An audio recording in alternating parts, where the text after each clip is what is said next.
Bonjour et welcome dans le monde de la balalaïka. C'est vraiment agréable à jouer ce petit instrument à 3 cordes. Je dirais même plus amusant que la guitare. Il existe depuis le 16e siècle mine de rien et c'était joué principalement par des paysans. Mais ce n'est qu'au début du 20e siècle qu'un compositeur du nom de Vassilissi Andreev a conçu la balalaïka dite académique, c'est-à-dire qu'il a fait en sorte qu'elle soit renommée mondialement.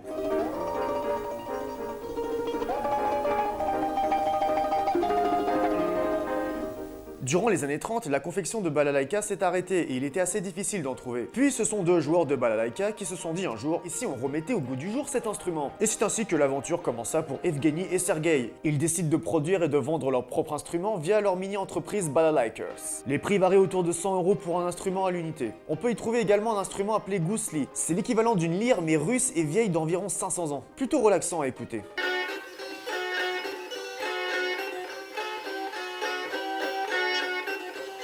C'est en écoutant de la musique de style trance qu'Evgeny a eu cette idée de jouer de la balalaïka. C'était une sorte de révélation au niveau des influences musicales, on va dire. Мы начали делать балалайки через 10 лет после того, как начали играть на них.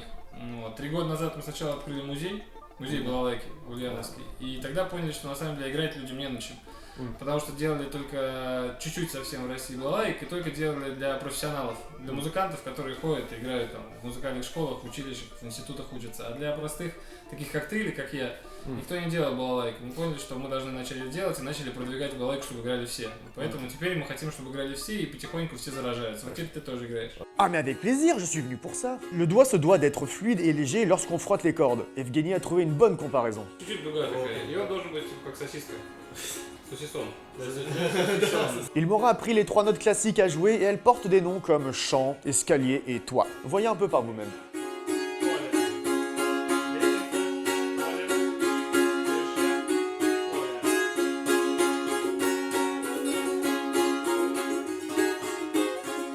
Le plus compliqué c'est de placer le pouce car c'est pas confortable mais on a quand même pu jouer un rythme reggae par exemple.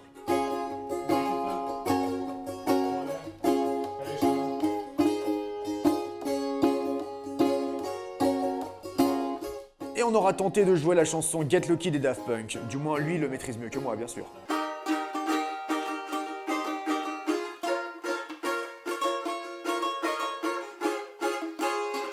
L'initiative de leur part est plutôt bonne car ils veulent commercialiser l'instrument et le rendre facile d'accès. Et c'est ainsi qu'ils sont devenus partenaires avec le restaurant-bar Lavka Lavka à Moscou où ils mettent à disposition leur balalaïka et les clients peuvent y jouer librement autour d'une bière. Я хочу делать, чтобы на балалайке играли во всем мире. Чтобы это был стереотип для всего мира, что весь мир играет на балалайке. Почему сейчас мы в России играем на укулеле? Французы играют на укулеле, русские играют на укулеле, португальцы играют на укулеле, американцы играют на укулеле. Чем балалайка хуже? Пусть играют на балалайке тоже.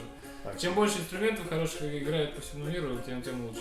Et je compte sur vous pour vous y mettre, il y a de la place pour tout le monde.